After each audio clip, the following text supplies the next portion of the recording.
তিন জায়গায় প্রয়োজনে মিথ্যা বলা যায়। এক নাম্বার, আপনার ওয়াইফকে খুশি করার জন্য, সে একটু এরকম না বলে একটু কৌশল করে বললে খুশি হবে, ওটা বলা যায়। দুই নাম্বার, জীবন মরণের ব্যাপার, যান বাঁচানোর জন্য একটু কৌশল করে ঘুরিয়ে বললেন, এটা জায়েজ। তিন নাম্বার, দুইজন ঝগড়া লাগছে তাদেরকে মিলিয়ে দেওয়ার জন্য কৌশল করে একটু মিথ্যা বলা, ঘুরিয়ে বলা যায়। দুইজনের মধ্যে দেখলেন যে সম্পর্ক খারাপ, একজনরে বললেন, ভাই সে তো ওই দিন আপনার ব্যাপারে অনেক প্রশংসা। কি আমার ব্যাপারে প্রশংসা? কি বললো? এই বললো আপনি নাকি এই করছেন ওই করছেন, অনেক প্রশংসা। লোকটার মন খুশি হয়ে যাবে তার ব্যাপারে, ঠিক কিনা?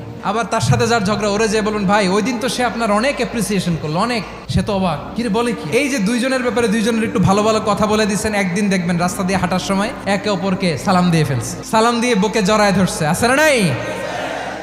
আবার মিলমিশ হয়ে গেছে। কিন্তু আমাদের স্বভাব হইলো, দুই প্রতিবেশী যদি একসাথে বসে একসাথে হাঁটে, দূর থেকে দেখলে আমাদের জলে, আছে না নাই?